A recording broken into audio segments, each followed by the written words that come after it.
Hi guys, welcome back. Once again, advice for today's. Yayaman ba ang mga naglilingkod sa Diyos? Siyempre, natural. Pero bago yun maranasan namin, mga naglilingkod sa Diyos, siyempre marami kaming trial. Maraming naranasan ko na po yan, unti-unti sa life ko. Ayan po yung trial ko na hirap ako sa pagbabayad ng tuition fee ng anak ko.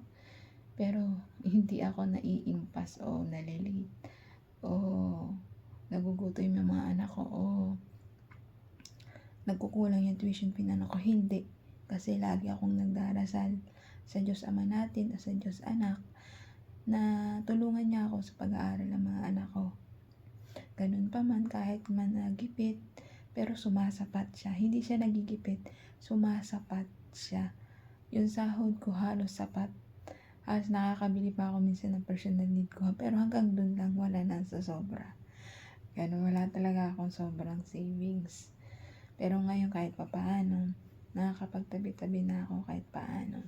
Pero kung minsan talaga nagsasabay-sabay yung mga bayaran ko sa mga anak ko, sa mga project nila, sa mga tuition fee nila, minsan kasi nasabay-sabay lahat eh.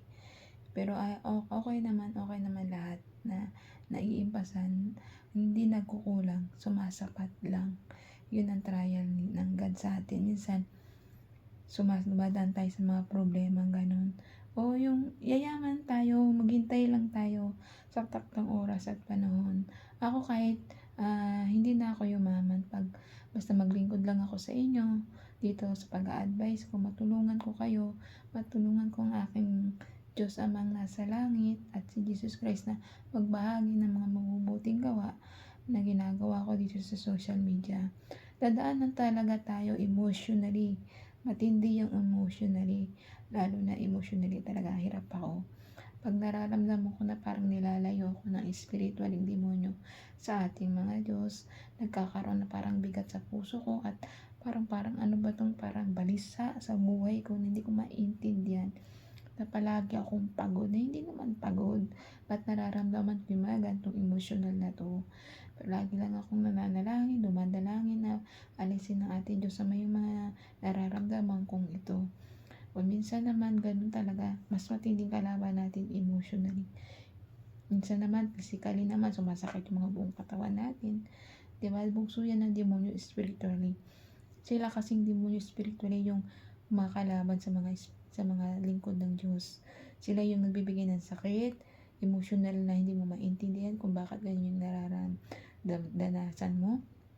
Kung minsan naman sa pera, sa kaperahan, financially, parang lagi kang gipit, sakto lang, pero gusto mong makaipon, pero parang hindi ka makaipon dahil nga sakto lang talaga. Pero kahit ganun pa man yung nangyayari sa akin, nagpapasalamat pa rin ako at kahit pa paano, nakakapagpadala ako sa anak ko na sumasakto lang talaga sa pagkain nila, sa tuition fee nila, pero hindi talaga ako nagkukulang, sapat lang po talaga ang aking pinapadala. Kung minsan nanghihiram sa akin mga kaibigan ko, hindi ko talaga mapapahiram kasi wala talaga akong sobrang pera dahil sa 3 college kong pinag-aaral na anak. Kaya maghintay lang tayo sa takdang oras at panahon, yayaman din tayo pagdating ng oras na yan. Huwag tayong mainip, pero sa takdang oras at panahon, yayaman din tayo mga tagapaglingkod ng ating Diyos Ama, Diyos Anak at Diyos Espiritu Santo.